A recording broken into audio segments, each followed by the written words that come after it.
to get the full appreciation. Louder.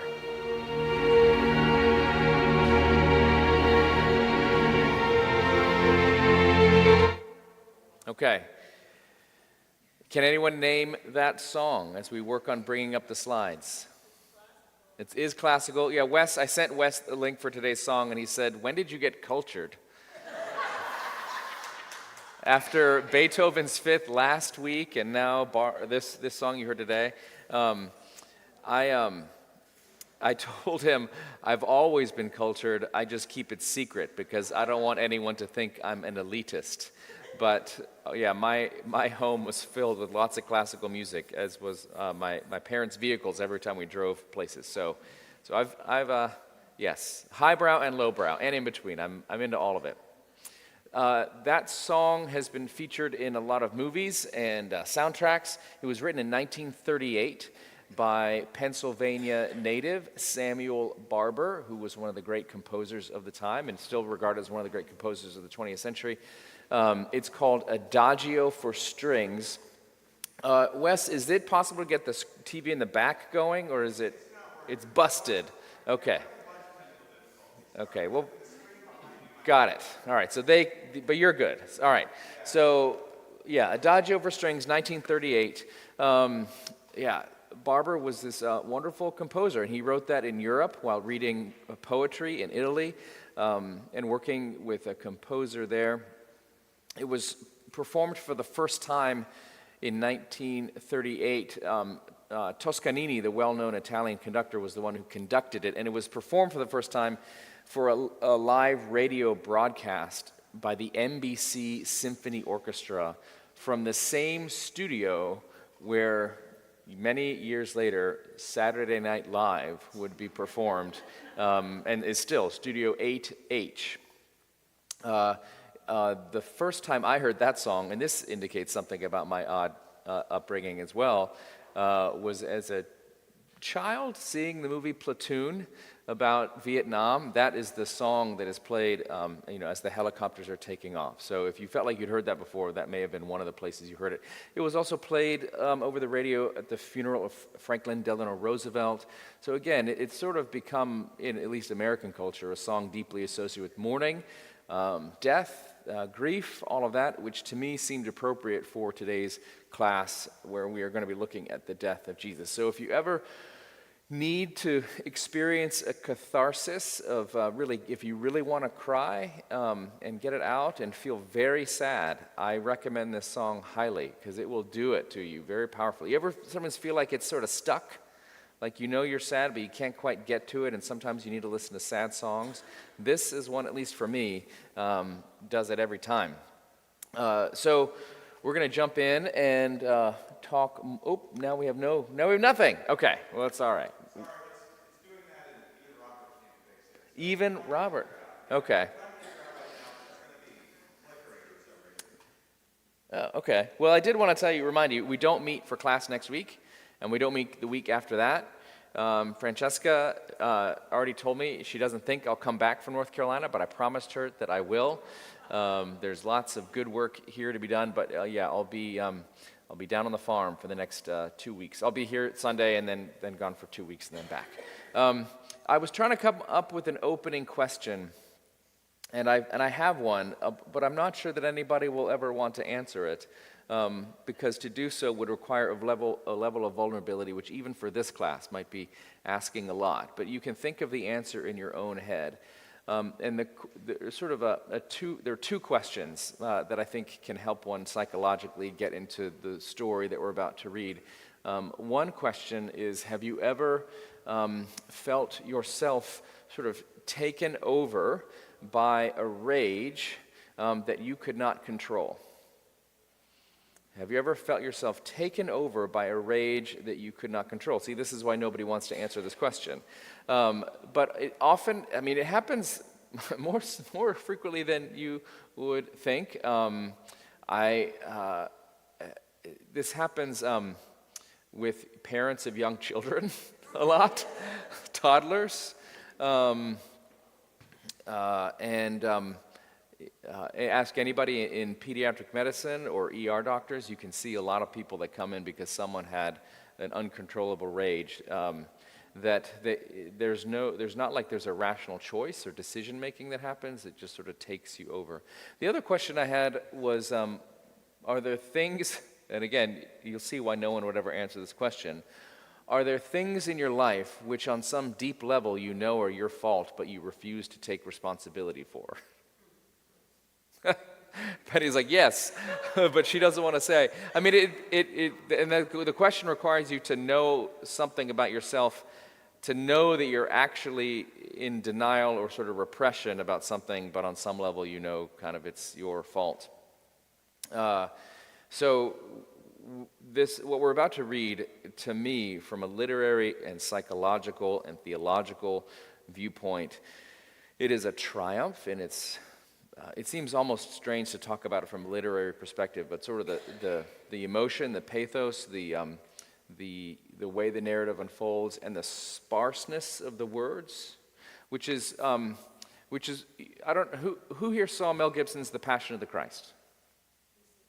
Yeah, who saw it at least once in their life? Yes, this was like Schindler's List, and back when Netflix would send you DVDs to your house, there was a phenomenon where the DVD would sort of sit on the top of your DVD player because you mean to watch it, but you never quite would get around to it. Schindler's List and Mel Gibson's Passion of the Christ were two movies that people would say, yes, send this to my home Netflix, and then they never quite would get around to watching it because it was so difficult, potentially. The Passion of the Christ is obviously a very brutal reflection on, and more or less accurate in the depiction of Roman violence that Jesus would have undergone, but none of it is, those events are not described in any detail whatsoever in any of the gospel narratives, but we're looking at John today. So when I talk about the sparseness, again, if you were looking and telling the story today, you would probably include a lot more of the details, the gory details. They're not included here because people knew them more than we do today, but I think also there's a kind of a hushed hesitation because you know the old spiritual, were you there when they crucified my Lord? And they say, you know, it causes me to tremble. Like I kind of don't even want to talk about it. It's so profound and so awful and so horrific and so tragic, and also yet this thing that Christians receive as the redemption of the world. And so how do you say anything about that? How do you put that into words? So the sparseness of the text gets me, and we're going to dig into it today. So before we begin, I do want to just let you know where we are. Jesus was arrested and given this sham trial in the complex of the high priest. Caiaphas and Annas were there, the current and past and future high priests of the temple in Jerusalem. And we talked about Peter's denial 3 times that he knew Christ. We talked about the disciples watching Jesus in the middle of the night be asked all these questions, and he doesn't really give great answers. His assault begins. He's assaulted by one of the prisoners for the way he answers a question of the high priest. And Jesus, at the end of that, is then taken to Pontius Pilate in the early morning and begins to have an exchange with the people that have brought Jesus there for crucifixion, for death. And Pilate has this interview with Jesus. He tries to figure out what's going on. And again, Jesus doesn't really answer the questions that well there either. At the end, Pilate says, you know, since it's Passover, it's customary for me to release to you a prisoner, kind of as a show of Roman generosity. And so he says, do you want me to release for you Jesus of Nazareth? And they say, no, we want Barabbas, who was essentially a terrorist, someone who had tried to overthrow the state and through criminal activity and all that. It would be sort of like, somebody who, just to pick an example from current events, if you were to go to Boulder, Colorado, and the mayor of Boulder was like, I'll release for you this person with unpaid parking tickets that you guys trumped up charges, then they didn't do anything wrong. Do you want me to release this prisoner? No, don't release that prisoner. Please release the one with the modified Molotov cocktails and flamethrowers that just injured all those people in sort of an anti-Semitic act of violence. We want that guy to go free and not this person. That's the dynamic of what has just happened. And they say, no, we want Barabbas. Release the bad guy to us, and you keep Jesus and kill him. So that's what's just happened. And so now we launch into the death of God. So let me begin with a prayer. Dear God, as we read this, help us to hear what you are saying to us. Help us to read this with fresh eyes, that we would see clearly, or at least more clearly, these events and what they mean for us. We ask this in Christ's name. Amen. Chapter 19 of John's Gospel. We'll read through John 42, the end of the passage. Then Pilate took Jesus and had him flogged, and the soldiers wove a crown of thorns and put it on his head, and they dressed him in a purple robe. They kept coming up to him, saying, "Hail, King of the Jews," and striking him on the face. Pilate went out again and said to them, "Look, I am bringing him out to you to let you know that I find no case against him." So Jesus came out wearing the crown of thorns and the purple robe. Pilate said to them, "Behold the man." When the chief priests and the police saw him, they shouted, "Crucify him! Crucify him!" Pilate said to them, "Take him yourselves and crucify him."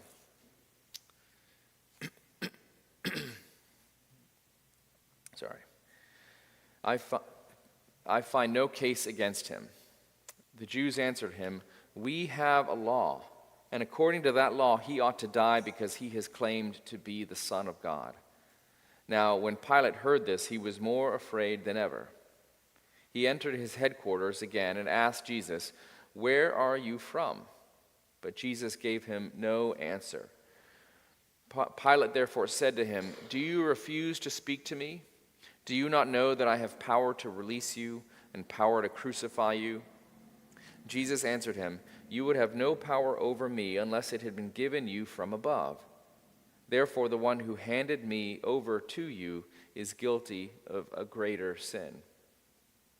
From then on, Pilate tried to release him, but the Jews cried out, "If you release this man, you are no friend of Caesar. Everyone who claims to be a king sets himself against Caesar." When Pilate heard these words, he brought Jesus outside and sat on the judge's bench at a place called the Stone Pavement, or in Hebrew, Gabbatha. Now it was the day of preparation for the Passover, and it was about noon. He said to the Jews, "Here is your king." They cried out, "Away with him! Away with him! Crucify him!" Pilate asked them, "Shall I crucify your king?" The chief priests answered, "We have no king but Caesar." Then he handed him over to them to be crucified. So they took Jesus, and carrying the cross by himself, he went out to what is called the place of the skull, which in Hebrew is called Golgotha. There they crucified him, and with him two others, one on either side, with Jesus.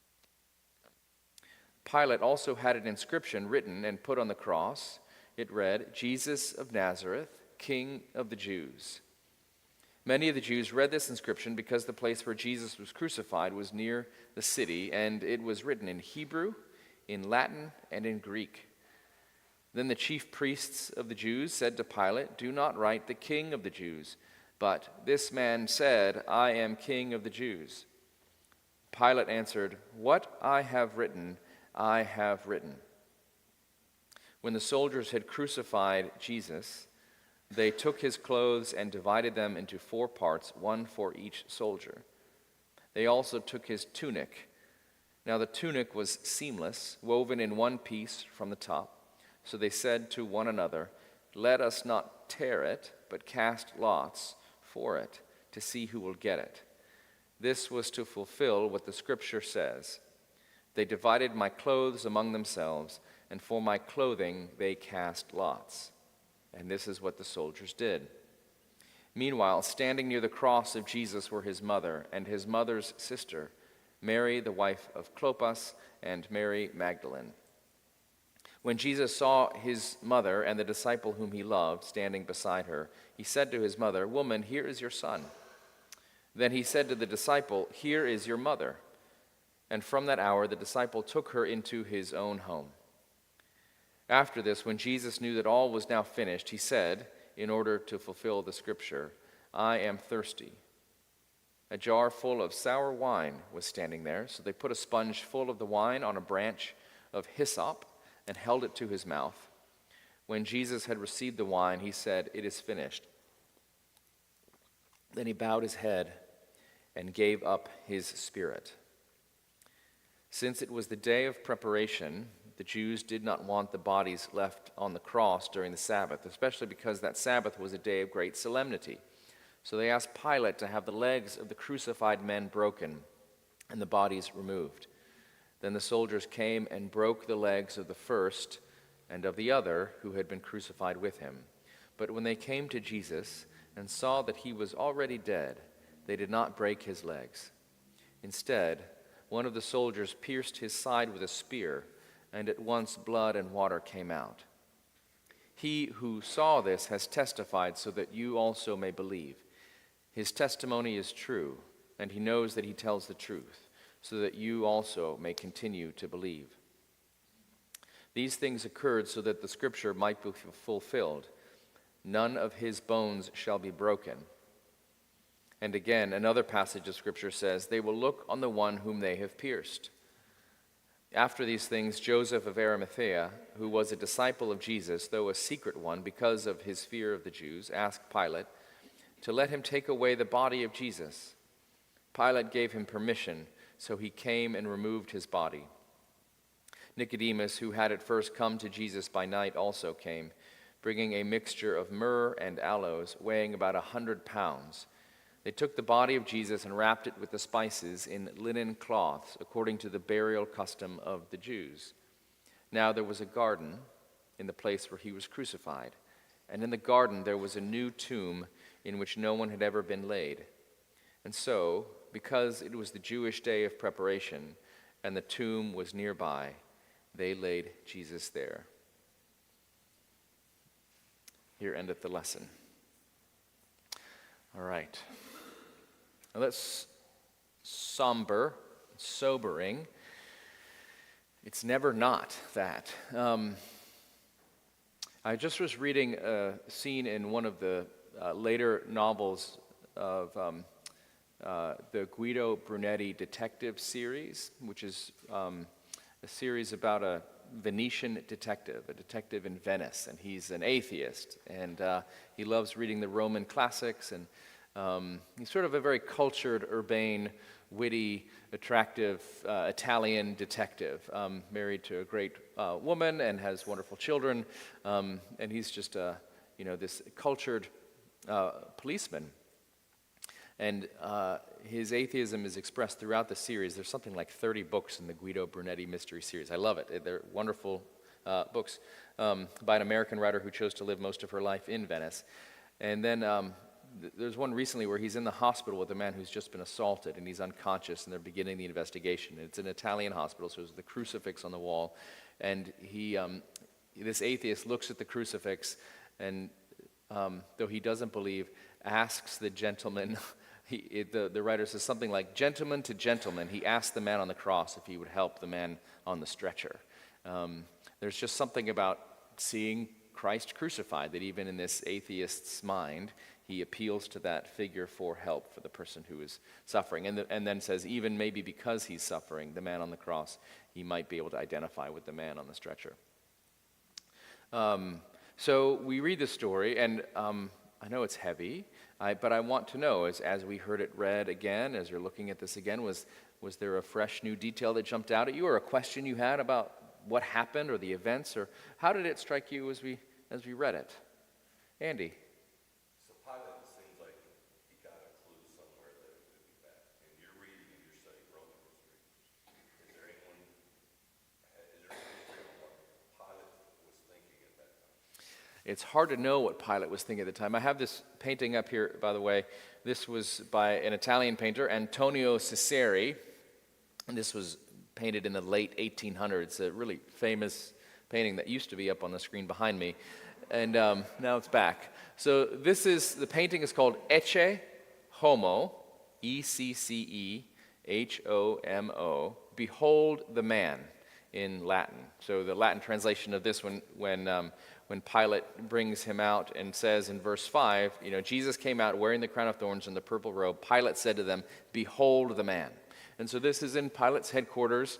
You can see all the trappings of Roman luxury and wealth. Here's like a leopard skin on the chair, just for when Pilate would get chilly, he could wrap himself in that. Here he is wearing a very nice Roman toga. You can see all the people up on the structure there looking down, and somebody raising his hands, maybe saying, with the crowd, crucify him. You can see some of the faces of the people here. Again, the mob mentality very much in full swing. One has the impression that this might be Pilate's wife, because in one of the synoptic gospels, where Pilate is debating about whether or not to have Jesus crucified, his wife comes to him and tells him, I had a dream, and based on that dream, I'm really scared for you. Please don't have anything to do with this. And Pilate then is even more concerned. He doesn't want to have anything to do with it, but he's a man. Because of his job, he has to have something to do with it. And that's why famously, again, in the Synoptic Gospels, Pilate washes his hands and says, basically, I wash my hands, like I want no part of this. But so the painter has painted Jesus in red, even though we know the robe was purple. I think it's a kind of an invocation of the blood of Christ that's about to be spilled, but a very luxurious robe. And you can see, so Pilate's wife is like, oh, I tried to warn him, but he didn't listen to my warning.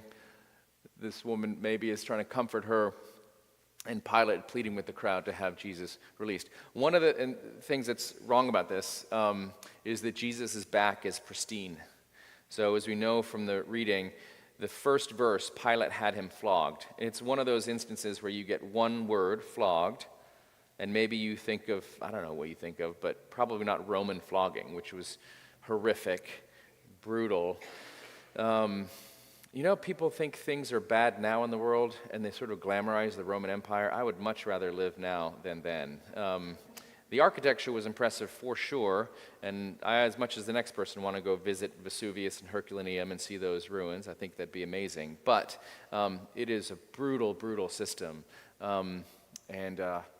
One of the impacts of Christianity in the world, which gives value and dignity to all people, and Jesus especially has a heart for people who are in prison, and Jesus himself is someone who is unjustly imprisoned. So it transforms over the centuries that follow Jesus the understanding of how prisoners should be treated. I've told you before, there'd be no Geneva Convention without Christianity. Because in the Roman way, you want to make people an example, and you want to use essentially the power of the state, not just to imprison people, definitely not to rehabilitate people, but the whole object is shame, humiliation, and make everybody an example so everybody else, make any criminal an example so every other person is living in such a state of fear of punishment that they would never step out of line. It's a totally fear-based, dehumanizing kind of system. And that's what Jesus is up against. So that picture does not show his back, which would have been a bloody mess by that point. Because the flogging, and again, it's not just with the whip, and if you've seen Mel Gibson's Passion of the Christ, you know that the whip, or if you've read accounts of, scholars, the whips had pieces of metal and glass embedded into the strips of leather. And so the idea was that it would catch, and then you'd pull it away, pulling the flesh with it. So this is a very sanitized version of it. This is a painting by Caravaggio. Again, hopefully it'll come back up in a second. which, the previous one was kind of the 1800s looking at maybe what they think it might have actually looked like, sort of almost a Cecil B. DeMille Hollywood depiction of actual Romans with the helmets and the togas and all this sort of stuff. This is Caravaggio setting the events basically in his own time. Of course, Jesus is dressed as he would have been in that time, but Pontius Pilate this was painted around 1605, so this is kind of late Renaissance in contemporary clothing of the day, basically a political official that Caravaggio might have known, and the person behind him also dressed in the clothing of the day. Jesus here looking very serene, very peaceful, with the crown of thorns. They're putting the purple robe on him, but again, he still does not reflect yet the horrors that he would have if the story were sort of depicted in a more journalistic way. So just back to your question, going back to Pilate here, what would he have been thinking?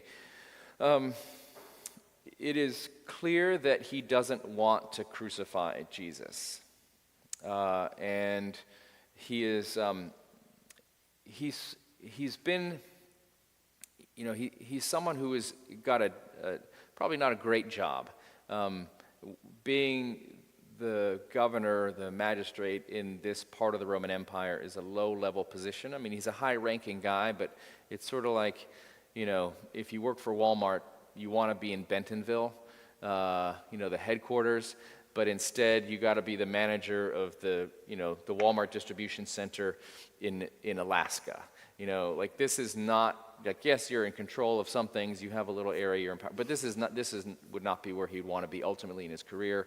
He's got to deal with this Jewish population, which everybody in the Roman Empire thought was really weird, because all the other religions were perfectly happy to acknowledge the reality of all the deities, all the Roman pantheon of gods, as well as the other, the Roman Empire comprised a lot of cultures, languages, people, and religions, and they basically, all of those folks said every religion is fine as long as you also still kind of acknowledge Caesar and the Roman deities to some extent.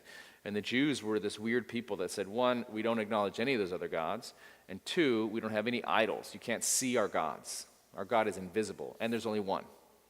So that they were a weird group of people, so Pilate's got to rule these folks with their weird customs and their Sabbath and their dietary restrictions and all these things.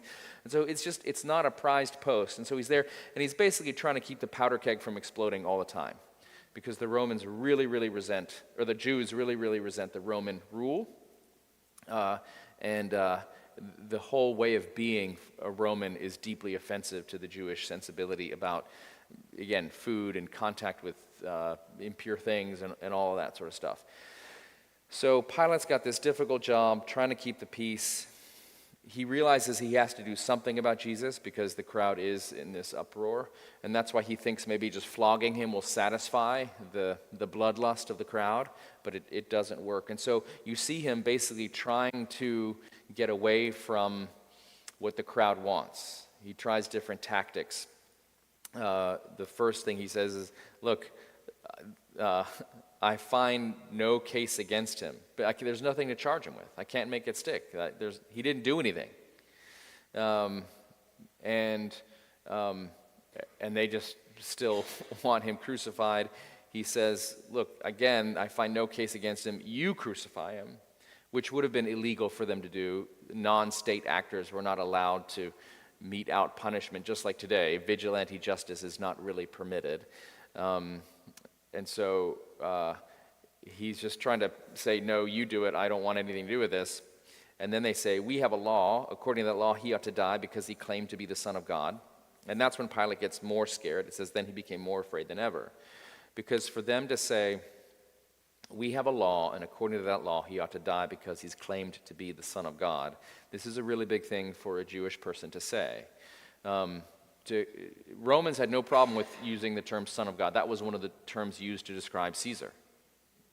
And so they would just kind of throw that around, not casually, I mean with respect, but it was not unusual to call a human being a son of God in the Greco-Roman understanding. I mean, Zeus had all those illegitimate children, lots of sons of God. A Jewish person would never say it and finds the phrase deeply offensive. And so for them to say, look, he called himself a son of God, means to Pilate's ears, this guy claimed something really audacious for any Jewish person to claim. I don't know why he would ever claim that. But he begins to feel that he's swimming in deeper waters than he understands. And, again, to the backdrop, the story that his wife has told him about her dream, and the scriptures are full of God speaking to people in dreams, even surprisingly so, people you wouldn't expect to. So Pilate's just really nervous. This is kind of outside his realm of experience. He is very used to people who are actual terrorists, zealots, Messiah figures, religious people who want to overthrow Rome. That he can understand. What he can't understand is someone like Jesus who says that he's the Son of God, doesn't try to defend himself. I mean, how disconcerting for Pilate. The whole script, if you get arrested for something you didn't do, the whole script is that person is then supposed to protest up and down all the time. I didn't do it, I'm innocent. And Jesus is so strangely quiet through the whole thing. So Pilate's just kind of freaked out. And he does sense that, the Romans are, in our sense, very kind of immoral people in a lot of their values and ways of looking at the world. But in their view, they were very ethical, and they did more or less believe in the rule of law. It was a brutal law, but it was the rule of law, and he's trying to follow the law. And that's why it's so ironic that when the Jewish leaders say, we have a law, and according to our law, Pilate's trying to follow his law. It's interesting that the Jews do have a law, and murder is not cool, and they are essentially trying to use the state to murder someone. And also, when they say, if they're so concerned about their own law, they then violate it a few verses later when they say, we have no king but Caesar. Which, again, for the Jewish mentality, an Orthodox Jewish believer would see Caesar as this affront to everything they believe, and they only tolerate his leadership because the army will kill them if they don't kind of submit. But they think he's an abomination to them. So to say, we have no king but Caesar, is a violation of possibly the first and second and maybe third commandments of the Ten Commandments. So, yes, Audie.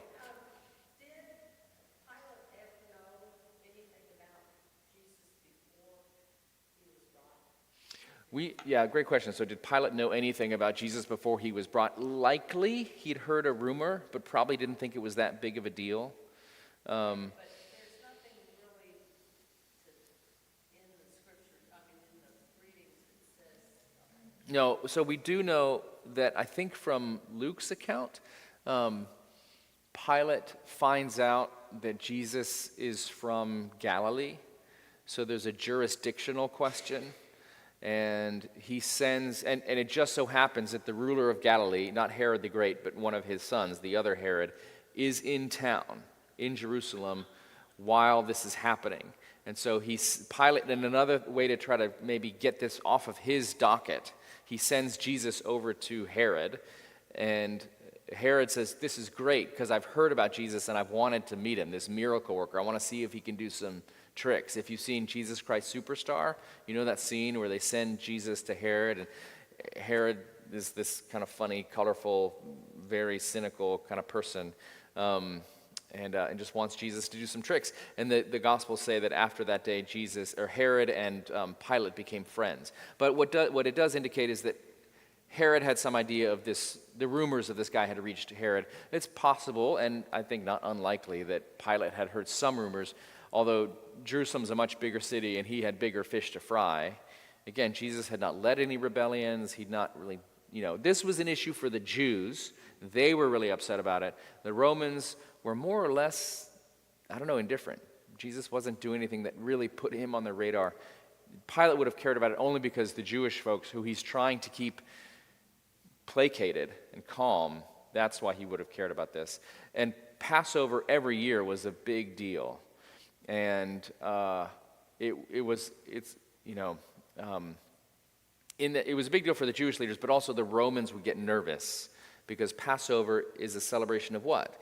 The freedom, the liberation of the Jewish people from slavery, from their oppressive Egyptian overlords. So if you're a Jewish rebel leader and you want to stick it to the Romans and you want to lead a militia, if you're going to pick a date, You might pick Passover. So there would be extra police presence in Jerusalem. Just everybody would be a little bit on edge. And this is why security increases in Jerusalem today, for example, around big Muslim holidays or days that are like big remembrances or anniversaries of tragic events or things like that, of Jewish violence against some of the Muslim Arabs in the region. So those things would have been on Pilate's mind. He's trying to solve the Jesus problem. He doesn't want to kill Jesus. He ends up not being able to find a way how to solve the problem without killing Jesus. He has to. He just ultimately kind of just says, "Fine, I give up. Crucify him." And so it almost seems like there's a little bit of inner tension there with him. As we know, he has a conversation with Jesus later on, where Pilate can't believe that Jesus isn't defending himself. "Do you refuse to speak to me?" he says in verse 10. "Don't you know that I have the power to, don't you get it? Do you understand the charges against you? You could die here. Why are you not defending yourself?" And Jesus says to him, "You would have no power over me unless it had been granted and given you from above. Therefore, the one who handed me over to you is guilty of a greater sin." And it says, from then on, Pilate tried to release him. Again, Pilate's whole mentality is to try to make this go away. He doesn't want anything to happen. Does Pilate convert? We have no record of that. And by the way, just a little side note on biblical archaeology. For a long time, it was popular to say that these stories were mostly made up out of whole cloth. And then they keep having archaeological discoveries that annoy them because it shows that the events happened. So the Pool of Siloam, which we just read about, or Pool of Bethesda, that was sort of seen as a mythical place. They discovered it. You can visit it today. And then the Pontius Pilate, they said, was also, we have no record of him. And then they're excavating Caesarea Maritima, which is a big kind of palace complex with a nice swimming pool on the Mediterranean coast. And they found a kind of a piece of a lintel or something that went over a door or wall, like a big stone thing that had Pontius Pilate's name inscribed on it. And so if you go to Caesarea Maritima today, you can see a reproduction of that out there. So he was a historical figure. We don't know what happened to him after that. I don't know if there was sort of a... It seems like they mention the word fear. They seem to be very purposeful Yeah. in his words. Yeah, so who knows what happened to Pilate after this. I do think it's so interesting that in the creed, which we say in our tradition, and many Christians do every Sunday, the Nicene Creed, there are two humans other than Jesus who get mentioned, and one is Mary and one is Pilate, the person who brought him into the world and the person who took him out of the world. But Pilate, to me, is a signifier of Jesus, right? But it's important to keep in mind, this scene is so shocking because we've just had that high priestly prayer. We've just had Jesus in the Last Supper. All these, I am in the Father is in me, I and the Father are one, the love the Father has for me is the love that he has for you, all these beautiful, powerful things. And then this. It's just like complete whiplash. So the one who said he's one with the Father, and I and the Father are one, and I am, all those statements, then this is what happens to him. He's crucified brutally, and he's crushed by the wheels of the state and the religious establishment. So when he talked about the world, who can't know God or doesn't know God, and the system of the world versus the system of Jesus' way, we see those two things now clash. So Jesus kind of sets it up in all the preceding chapters, and now we see what happens when the world meets Jesus. And Pilate represents the world. Don't you know I have power to kill you? And Jesus, though, kind of knows that he doesn't. He does, but his power comes from somewhere else, and Pilate is part of a much bigger plan than even he is aware of. And so that's one of the ways that I think Jesus is able to maintain his equanimity, his poise, his chill in this situation. He's not indifferent. He's not smirking. He's definitely feeling every bit of physical and emotional pain, but his ability to be quiet, his ability to be aware and present. Yes, Carol. It sounds to me almost like Jesus is trying to make Pontius Pilate feel a little bit better. He's scared to death. Pontius Pilate is scared to death. And Jesus says to him, well, the guy who sent me to you has his Yeah. greater sin. Yep. Yeah, you're the murder weapon, Pilate. But there's someone else who's wielding the weapon. Yeah. And that's a great question, and it brings up something that in all these accounts of the Passion of Christ sort of needs to be addressed, which is that the traditional interpretation, or interpretation for many people over the years, would be the Jewish leaders or the Jewish people, and all that has also, of course, for decades, these accounts, these stories have been used to justify anti-Semitism.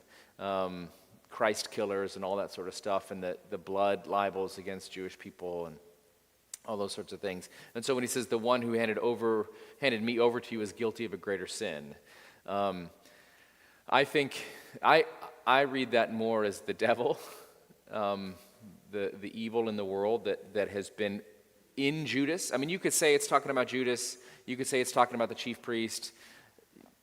But the passage we've just read says that, the devil enters into Judas, and so that's the force of evil that's behind all this. And I think you're right to point out, Carol, that Jesus' attitude towards everybody in this situation is forgiveness and compassion.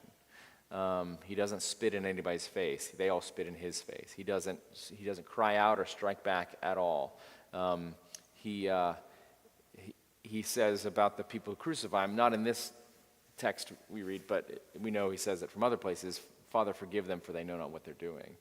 And you're right, with Pilate, he's remarkably compassionate. He knows that Pilate is caught up in a system that is making Pilate just as much of a kind of a player in this whole world than he is. Yeah, Jack. It's amazing. There's a lot of the script is kind of sparse, but it was written, if I'm correct, about 4 years after he died. Mm-hmm.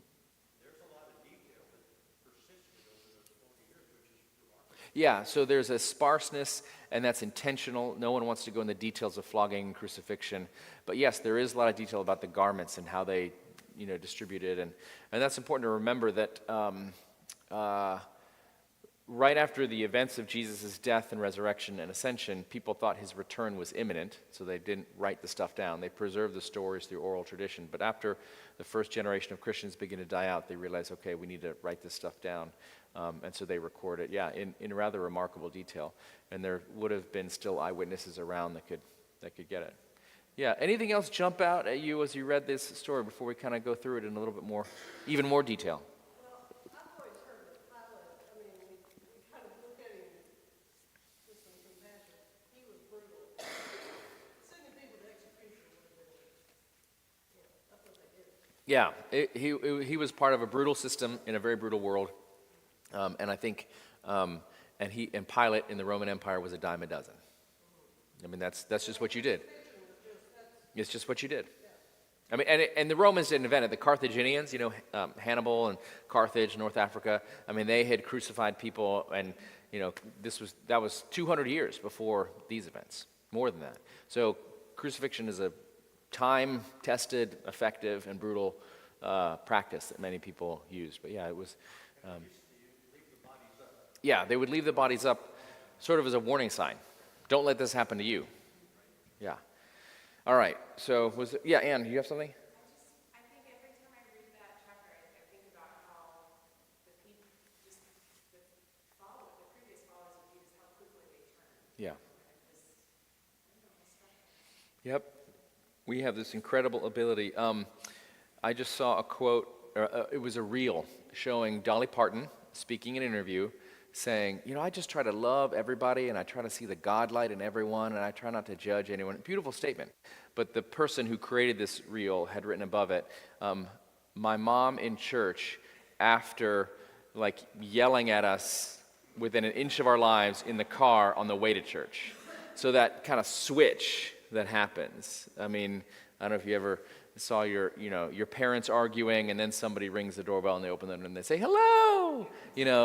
That ability to do that, and we see that absolutely right here. Yeah, something else, Andy, yeah. Who was the disciple that was with Mary? Probably John, the disciple whom Jesus loved. We've already seen at the Last Supper. That's how John referred to himself. There was a real hesitation to want to write yourself into the story. It seems kind of a little bit prideful. He said the one he loved. Right. It was a special guy. Right. So acknowledging that there was a special, close relationship there, but he doesn't want to, write his name. And then Jesus looked at me and said, "It seems like a little hubristic to write about oneself in the first person.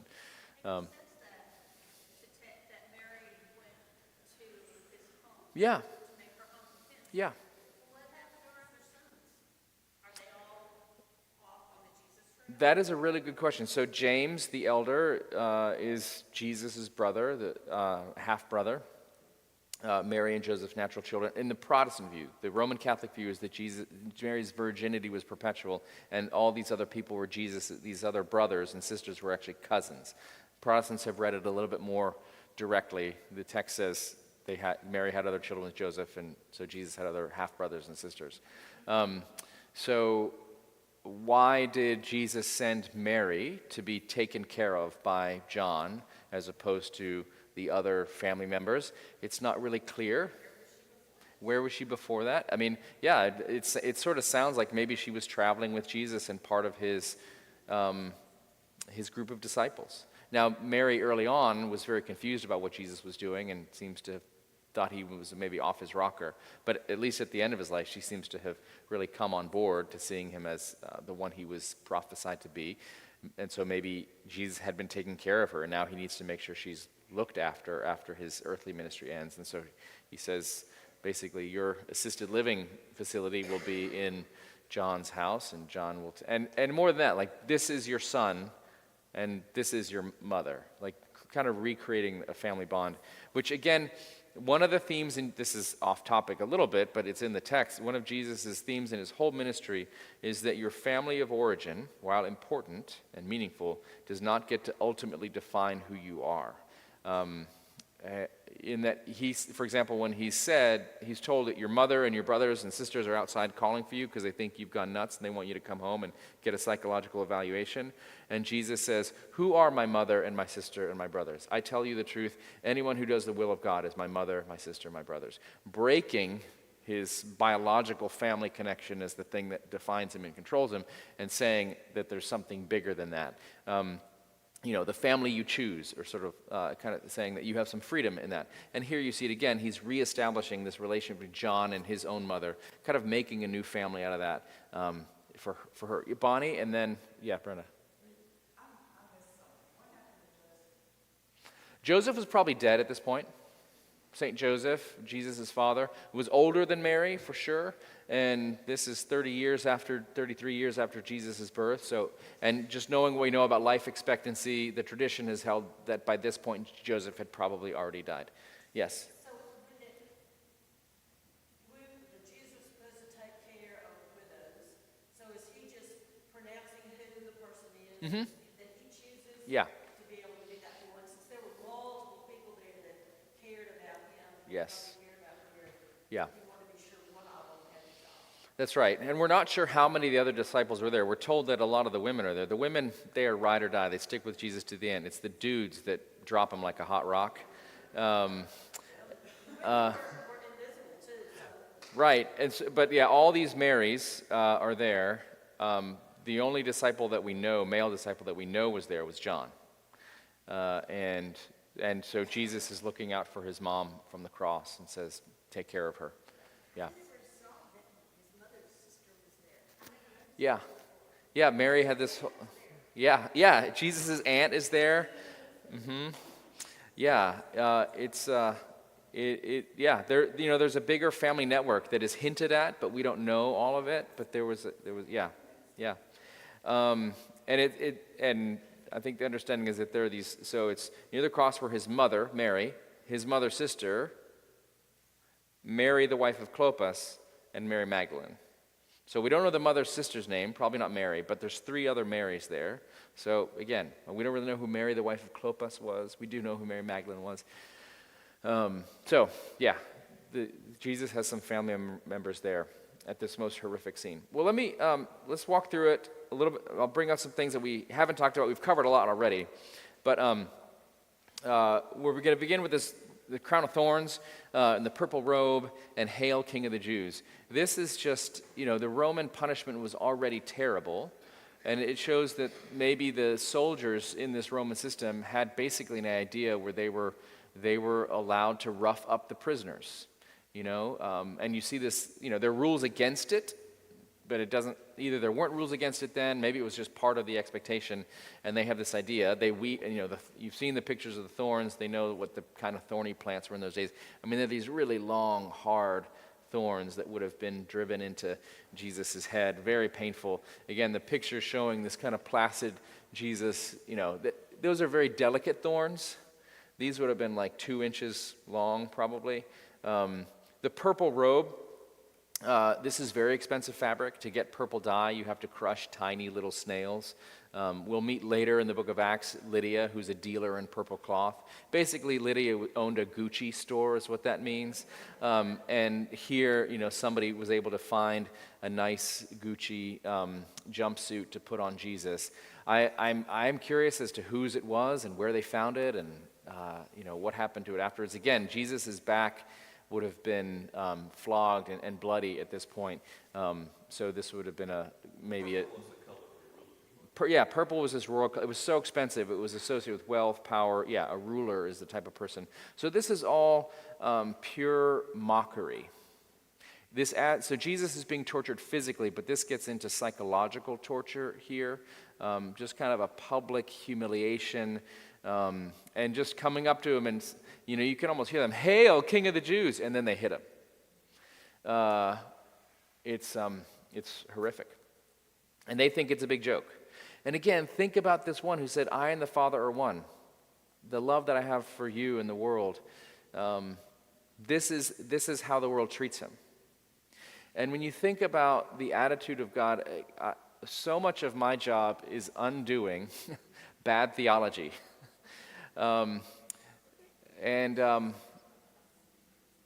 Someone recently attended a church service in Waco and told me about the sermon. It wasn't this church, and it's hearsay. So take it with a grain of salt. But the message of the pastor was basically, come to God or else. And this is a big church. And it wasn't a Baptist church, so scratch those names out of your head. But I think it's a message that many people receive in lots of churches and denominations. There's a time for mercy, and you can receive it or else, because the clock will run out. My in-laws live off of Warren, which is close to Arena, and there's a guy who has a big cross in his front yard, and it has a sign, and the sign says something to the effect of God's love, unlimited, and then it's a big cross under the part. Yeah, that's biblical. So he's saying it's limited. It's limited. God, yes. And this is the idea. Many people, even if they wouldn't articulate, have felt this. And I think about Jesus standing there letting people hit him in the face and mock him. And at that point, if I were him, I would have said, okay, I'm not dying for these people. They've reached the limit. Jesus never reaches the limit. So if you want to know what God is like, again, Jesus says, look at me. If you've seen me, you've seen the Father. So what is the Father like? The Father gives himself and does not push back on the people. He allows, Jesus allows this to happen. Think about if you've ever been disrespected, how did you react? And think about how Jesus reacts with a level of disrespect that is way above probably anything we've experienced. So we've talked about Pilate and what he goes through and sort of tries to get out of having to do this. But Pilate ultimately does turn Jesus over. I do want to point out in verse 9 this incredible statement where Pilate enters the headquarters and asks Jesus, "Where are you from?" And Jesus gives him no answer. And just to think about John 1, in the beginning was the Word. So here's the Word of God who won't speak. And just again, how intentional that is. Jesus is happy to talk. He just spent, several chapters telling the disciples all about his identity and who he is in relation to God. And Jesus knows there's no good answer to this. And it's an amazing question. Where are you from? He could say Galilee. He could say I was born in Bethlehem. He could say lots of things. He could also say I existed before the foundations of the world. I and the Father are one. All those are true answers. But he knows that Pilate is not really asking any of that. And Jesus, I often feel the need to open my mouth when it doesn't really need to be opened. And I am so amazed at Jesus' ability to just realize there's no point in me answering your questions. So Pilate tries to release him, and they say, the crowd says, if you release this man, you're no friend of Caesar. They're threatening Pilate. Look, this guy is a threat to the empire. Don't you work for the empire? Again, this is ironic from people who hate the empire. It just shows how much they have kind of swallowed the world's system. If you've ever known somebody who you feel like kind of has sold out, they used to have like really strong values, and then they're sellouts. You know, the person you knew in college that was like a super hippie, but now they work for Goldman Sachs or whatever. You know, there's kind of some, like they're selling out, at least in this moment. So he sits on the judge's bench. The word in Greek is bema, B-E-M-A. It's the place where a judge sits, kind of like in a courtroom today. Like there's, the judge has the place where the judge sits up high in front of everybody.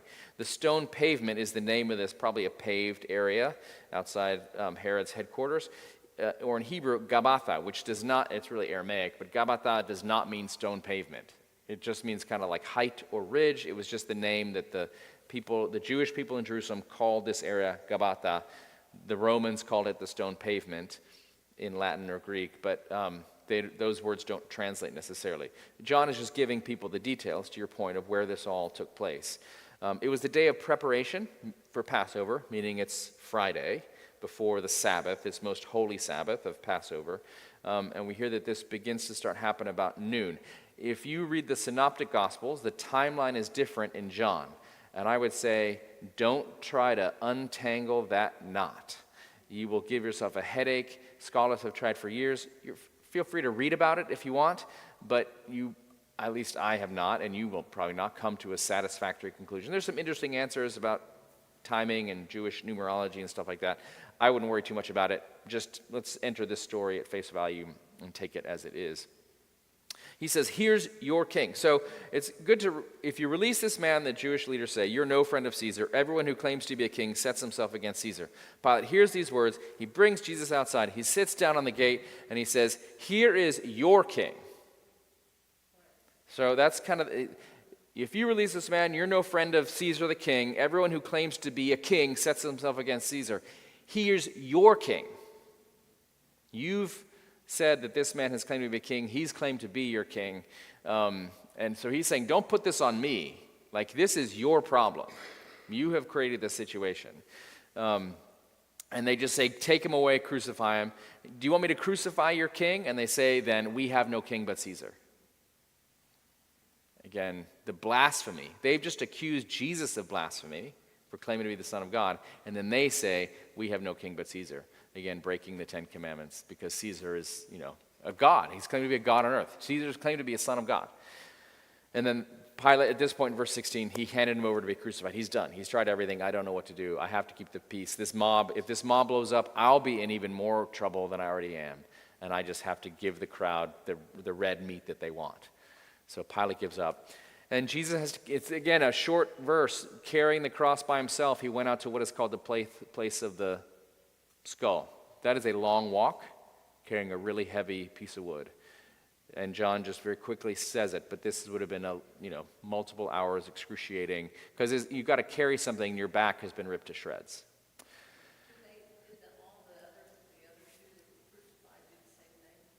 We don't know. We have no idea. They may already be at the crucifixion area, already. We don't know what's happening with them. Obviously, this is to further the humiliation and the physical and mental pain. To kind of, it's like a perp walk. They want you. When they walk somebody from the paddy wagon to the courthouse, and they have to be seen, and everybody's jeering at them. It's sort of that dynamic going on here.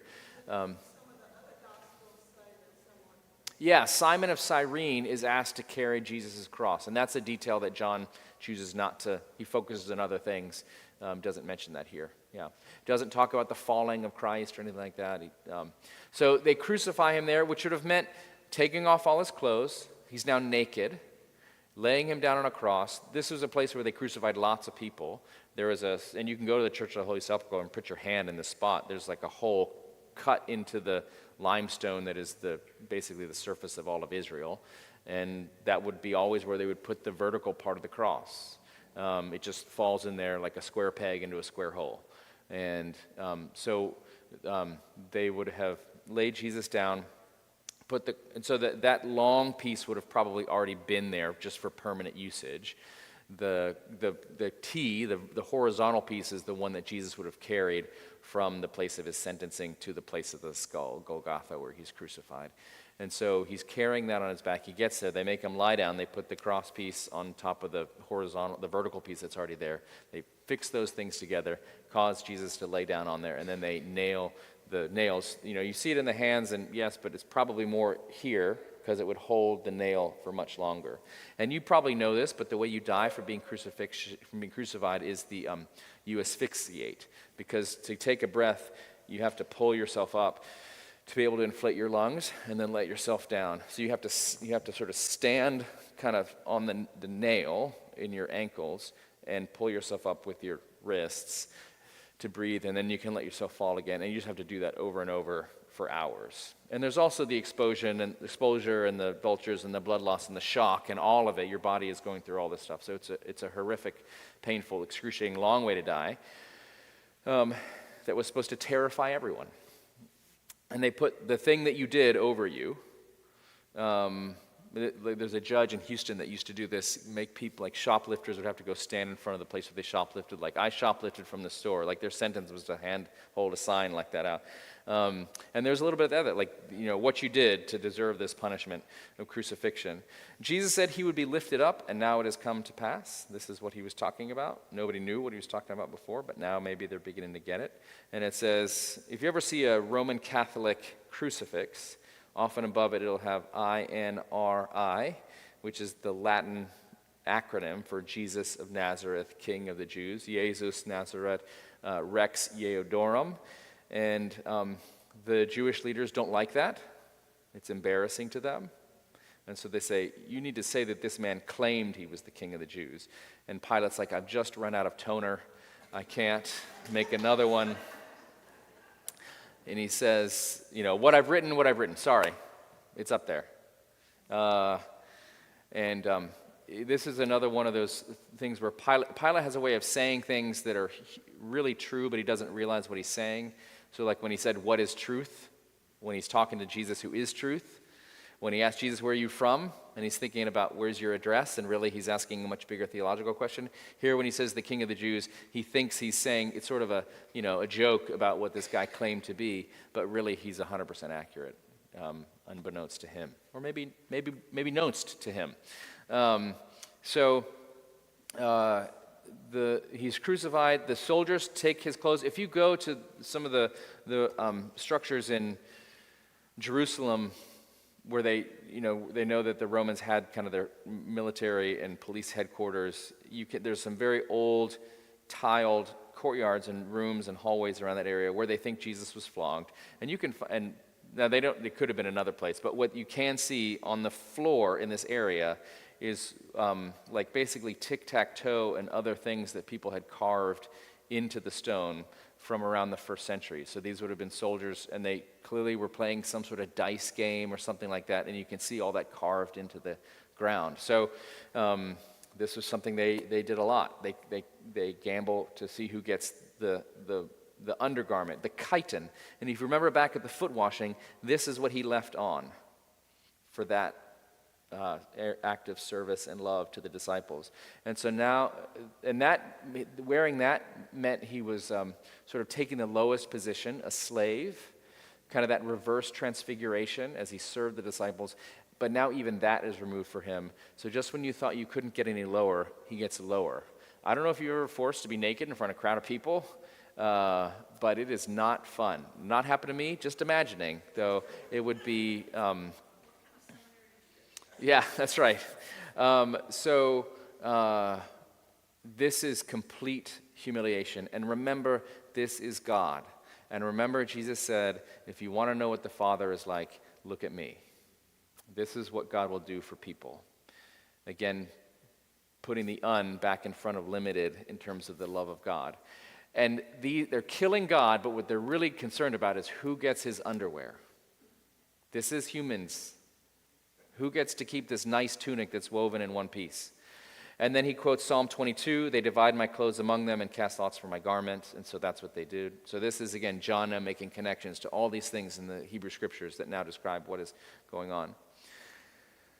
We've talked about Jesus' giving of Mary to John and John to Mary. Again, what presence of mind as you're hanging on a cross, on a Roman cross. Jesus, again, is thinking about another person, not himself. He's thinking about his mom.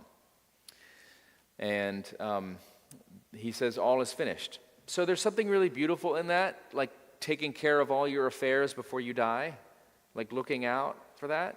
Jesus is actually thinking about those things too.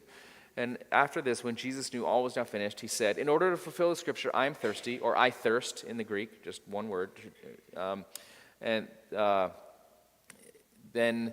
what's scripture? Well, Psalm 69:21, they put gall in my food and gave me vinegar for my thirst. So this is the other connection that John is making.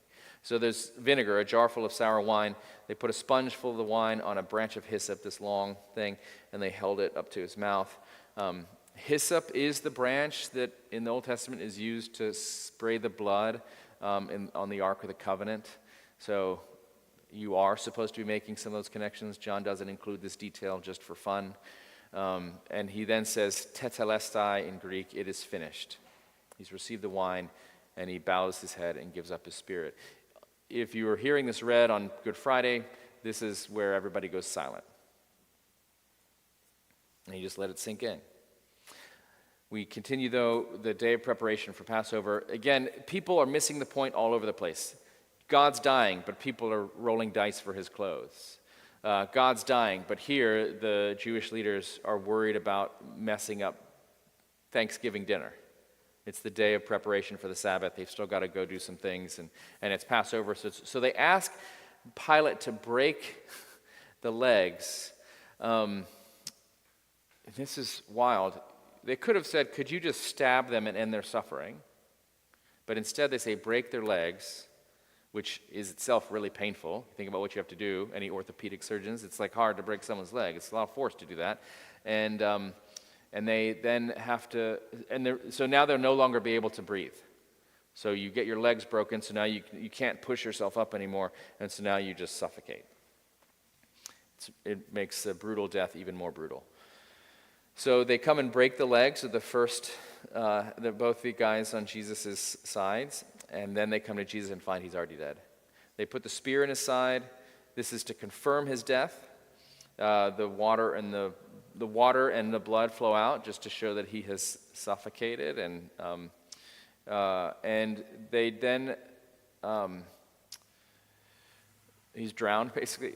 He who saw this has testified so that you also may believe. His testimony is true and knows that he tells the truth.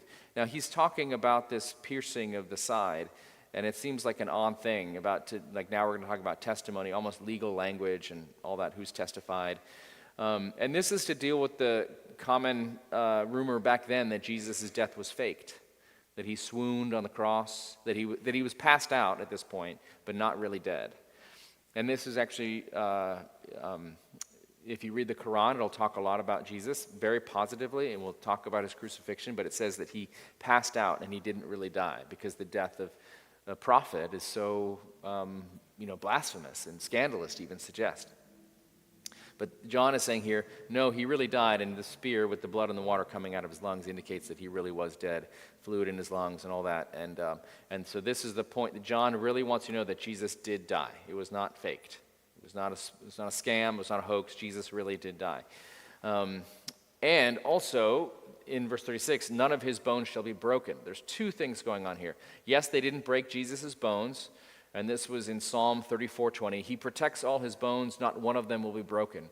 But there's also another connection to Passover, because the Passover lamb, if you read Exodus 12:46, it must be eaten inside the house. Take none of the meat outside the house. Do not break any of its bones. So this is the Lamb of God who takes away the sins of the world on Passover. This is absolutely a connection that John is making.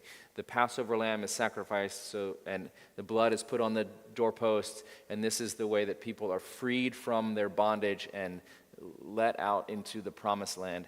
Jesus is the Lamb of God, as he said in the very beginning, and he is the one that is taking away the sin of the world. So the last passage, they will look on the one they've pierced. That's Zechariah 12:10. They will look on me, the one they have pierced, and they'll mourn for him as one mourns for an only child. And then Jesus is, thanks to Joseph of Arimathea and Nicodemus, who shows up back from John 3, and they take Jesus' body, they wrap him in linen and put him in this new tomb where there was a garden, likely more of an orchard, and then it is all over. I'm just going to leave it at that because we're over time, but we had a lot to cover. Thank you for your patience.